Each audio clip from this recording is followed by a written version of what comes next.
Udah nih.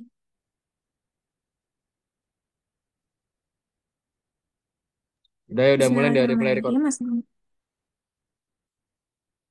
Ya, Bismillahirrahmanirrahim. Assalamualaikum warahmatullahi wabarakatuh. Di sini kami dari kelompok Atika akan presentasikan mengenai hasil proyek kami, yaitu berupa pemetaan GOR pada daerah Jakarta Timur.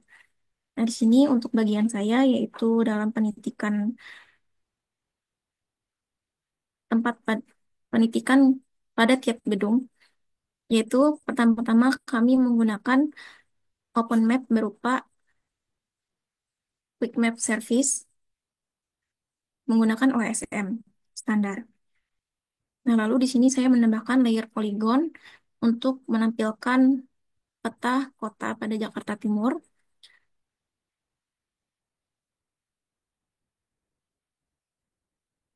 Nah, lalu menambahkan jalan dan juga desa dan juga poligon untuk danau. Nah, di sini dalam pembuatan titik untuk setiap masing-masing gornya itu menggunakan layer create layer dan juga menggunakan new save file layer. Nah, di sini saya akan mengetikkan nama tiap gedungnya, lalu juga menggunakan geometry type point. Nah, setelah itu ketika dibuat akan diedit menggunakan toggle editing untuk menitikan tempatnya. Di sini saya menitikan tempatnya menyesuaikan dengan yang berada di Google Maps. Nah, cara tersebut saya gunakan untuk titik-titik tiap gornya. Selanjutnya akan selanjutnya selanjutnya label pada gor akan dijelaskan oleh teman saya yaitu Keisha.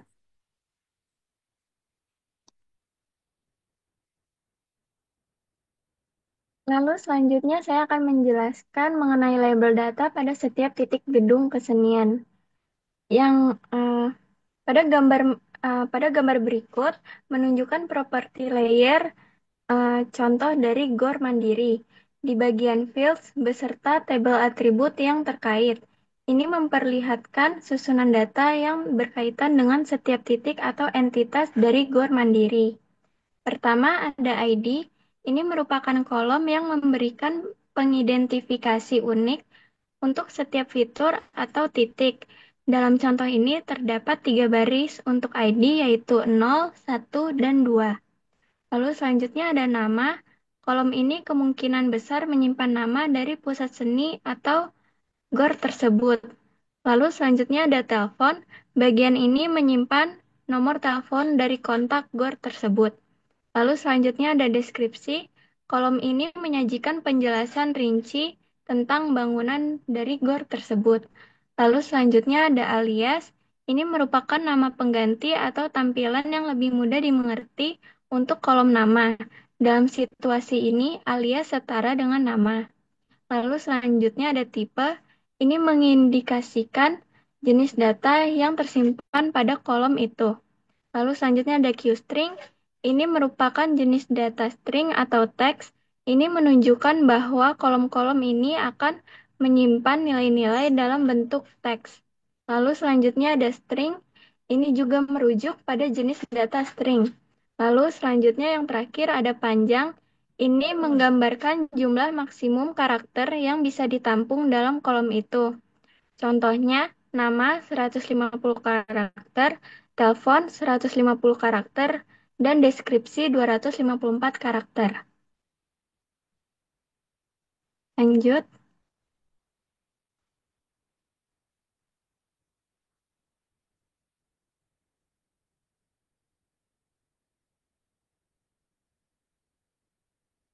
Lalu di sini selanjutnya ini adalah data yang tersimpan untuk satu atau lebih. Contohnya dari lokasi GOR Mandiri. GOR Mandiri memiliki total fitur satu, fitur yang difilter satu, fitur yang dipilih 0. Ini menunjukkan bahwa saat ini terdapat total satu fitur yang ditampilkan. Satu fitur yang difilter berarti data yang tersedia merupakan hasil dari suatu filter, meskipun dalam situasi ini hanya satu fitur dan tidak ada fitur yang dipilih. Lalu selanjutnya ada nama dari GOR Mandiri. Ini adalah nilai yang disimpan untuk kolom nama. Lalu selanjutnya ada telepon.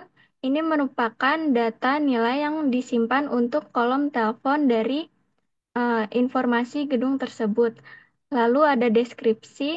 Ini adalah nilai yang disimpan untuk kolom deskripsi dari gedung GOR tersebut.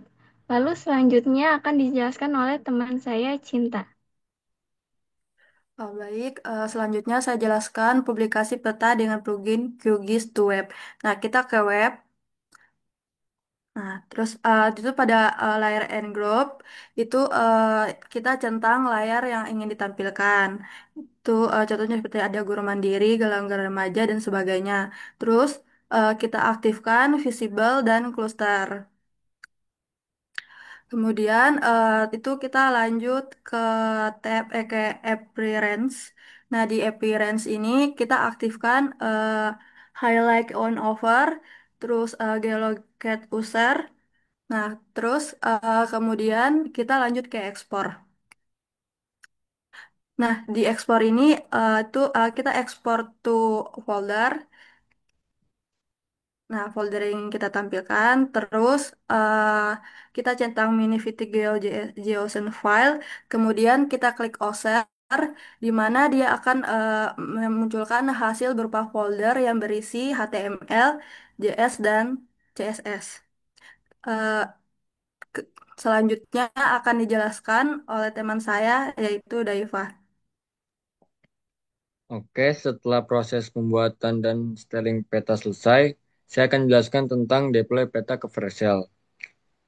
Langkah selanjutnya adalah melakukan deploy ke internet agar peta bisa diakses ke publik. Caranya adalah dengan mengekspor file hasil peta dalam format HTML, CSS, dan JavaScript. File tersebut kemudian diunggah ke GitHub sebagai repositori.